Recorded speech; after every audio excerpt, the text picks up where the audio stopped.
환율 결정 이론 해가지고 현대적 환율 결정 이론이 굉장히 많이 있습니다. 그래서 현대적인 환율 결정 이론, 네, 요거 측면에서 얘기를 할 건데요. 우선 돈 부시의 오버슈팅 모형입니다. 오버슈팅이라는 것은 이름에도 나와 있듯이 뭔가 충격이 팡 이렇게 발생한다는 거야. 뭔가 어떤 신축성과 외부에 대해서 자기가 적응력을 갖고 있으면 어떤 충격이 와도 그냥 그걸 다 스무스하게 태극권을 이용해서 쫙 방어할 수 있는데, 그렇지 않아 가지고 먼저 충격이 팍 튀기게 되는 그런 것을 오버슈팅이라 해요.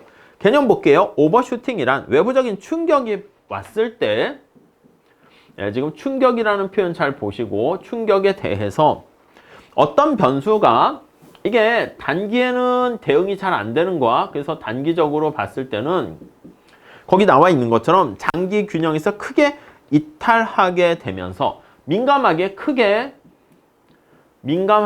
이탈되는 모습을 보이다가 정상 궤도에서 이탈되는 거야. 그러다 시간이 지나면서 이런 모든 것들이 다시 신축적으로 명목 변수들이 조정되면서 먼토 효과랑 피셔 효과 생각하시면 돼요. 그래서 거기 보시면 장기적으로 균형 상태에 수렴하게 된다라고 보시면 되겠습니다. 그래서 장기 균형으로 수렴한다, 이렇게 보시면 되겠어요. 자, 직관적으로 간단하게 한번 보도록 하겠습니다. 자, 그래서 이번에 보시면 환율의 오버슈팅은 외환시장에 어떤 충격이 발생했을 때 단기에는 환율이 급변한다는 겁니다. 크게 이탈한다는 것이 급변하게 되었다가 그 다음 시간이 지나면서 서서히 장기 균형으로 복귀하게 됩니다. 오케이? 자, 그래서 이게 급변하게 되는 이유는 무엇입니까 하면 거기 3번에도 나와 있는데, 단기에는 물가가 경직적이라는 그게 들어가 있어요. 중요해요. 자, 물가라는 게 잘 조정이 되면 좋은데 물가가 경직적이다라는 거, 네, 생각해 보시면 되겠습니다. 밑에 간단하게 예가 있는데 그걸 좀 잘 체크해 볼게요. 자, 중앙은행이 통화량을 증가시킵니다. 자, 중앙은행이 통화량을 증가시켜요. 자, 그러면 물가가 비례적으로 상승한다 그러면 물가가 같은 크기만큼 올라가게 되면 그러면 실질 측면에서 통화량은 어떻게 됩니까? 얘가 올라가는데 얘도 같은 크기로 올라가면 여기 나와 있는 이 부분이 고정되어 있지 않겠습니까? 요게 고정, 변화가 없는 거야. 이해 가시죠?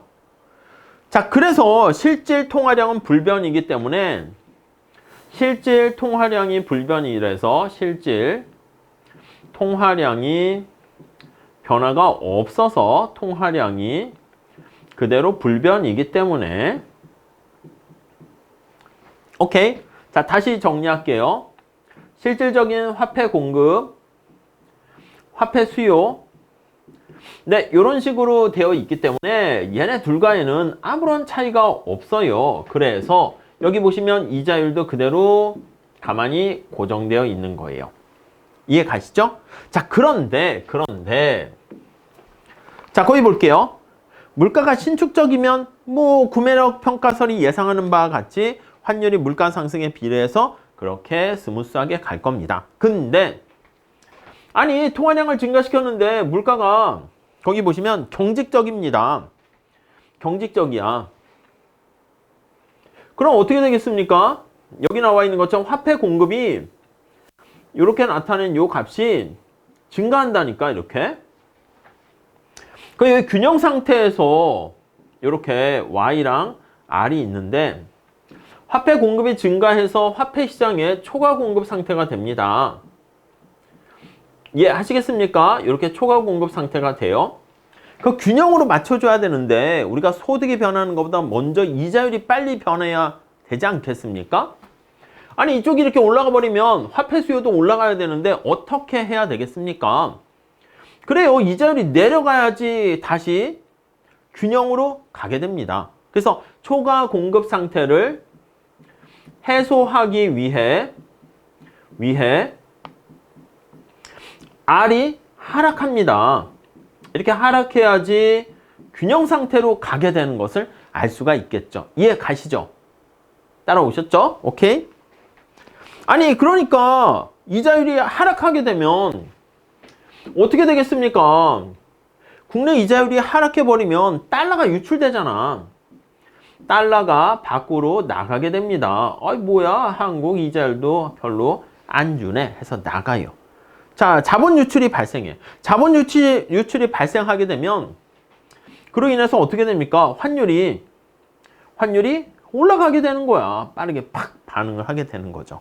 자, 그래서 거기 보시면 구매력 평가설에서 예측하는 것보다 훨씬 더 민감하게 반응해요. 밑에 그림 잘 한번 보시면 자, 여기 시간이야. 시간이 이렇게 흘러가고 있는데 여기 환율이 이렇게 있습니다. 오케이? 환율이 이 제로에서 이렇게 가고 있는 찰나에 오케이? 여기 나와 있는 것처럼 통화량을 증가시켰어. T0 시점에서 충격이 팍 오게 되는 겁니다. T0 시점에. 그러면 거기 보시면 장기에 물가가 올라가고 하면 구매력 평가설에 맞춰 가지고요. 구매력 평가설에 맞춰서 P가 올라가면 구매력 평가설 PPP입니다. 구매력 평가설에 의해서 평가설은 어떻게 쓸 수 있습니까? 국내 물가는 환율, 해외 물가 이렇게 있는데 요거 두 개가 같아져야 되지 않습니까? 그래서 여기 보시면 얘가 올라가게 되면 얘도 그만큼 올라가. 얘가 이제 고정돼 있다고 하면 그래서 요게 올라가는 수준이 E2라고 할게. E2. 요 수준이 이제 구매력 평가설에 입각해 가지고 요 정도 요렇게 환율이 가는 게 장기적인 측면에서 정상적인 상황이 되는 거예요. 그래서 이게 요만큼 올라가는 크기가 바로 E2라고 보시면 되겠습니다. E2 수준이 구매력 평가선은 장기적인 측면에서 얘기하는 거니까 장기적인 측면에서 봤을 때 균형 상태라고 생각해 보시면 되겠습니다. 근데 물가가 이렇게 올라가는 게 즉각 이렇게 반영이 안 되는 거야. 그러다 보니까 이자율 때문에 환율이 물가가 반응하기 전에 환율이 팍 튀어 오르게 되는 것이죠. 그래서 거기 있는 것처럼 얘가 점프하는 거야. 이렇게 점프한 다음에 시간이 지나면서 얘가 쓱 여기에 맞춰서 수렴해 가는 겁니다. 오케이, 이해 가시겠습니까? 자, 그래서 그림 바로 밑에 보면 시간이 지나면서 물가가 상승하면서 그럼 다시 어떻게 돼? 물가가 상승하게 되면 얘가 좀 떨어지면서 안정을 찾겠죠. 그래서 이자율이 원래 상태에서 다시 올라가게 되면 밖에 유출해서 나갔던 달러들이 들어오게 되니까 다시 원래 상태에서 이렇게 안정을 찾게 됩니다. 이해 가시죠? 장기 균형 수준으로 다시 복귀하게 됩니다. 그래서 오버슈팅이라는 것은 사람들이 합리적으로 기대를 할지라도 자, 사람들이 똑똑해. 나름대로 합리적으로 기대를 해요. 그러니까 바보같이 기대하는 거 아니야. 기대를 할지라도 포인트가 뭐다? 이게 포인트예요. 가격이 단기에는 경직적이기 때문에 그래서 이자율의 변화를 통해서 환율이 탁 슈팅해서 올라간다. 이렇게 보시면 되겠습니다. 오케이, 그 정도 보시고요. 자, 그리고 이제 현대적 환율 이론 보시면 오버슈팅 이론 말고 두 번째로 랜덤워크 가설이 있습니다. 이거는 사람들의 합리적 기대를 이용해서 이용 가능한 모든 정보를 사용해 가지고 외환의 수요 공급을 예측하게 되는데 예측하지 못한 거기 충격이 그거는 우리가 어떻게 할 수가 없습니다. 그래서 결국 뭐다? 환율 변화의 정확한 예측은 불가능하다. 술 취한 사람이 걸어가는 거랑 비슷하게 랜덤워크 가설 이렇게 표현하게 됩니다. 오케이, 그 정도만 보시면 될 것 같고요. 시험 문제 거리는 아닙니다. 시험 문제는 만약에 나오게 되면 요 오버슈팅이라는 요걸 이용해서 나올 수 있는데 그때 여러분들은 여기 나와 있는 물가가 경직적이다. 여기에 포인트를 맞추시면 충분하겠습니다.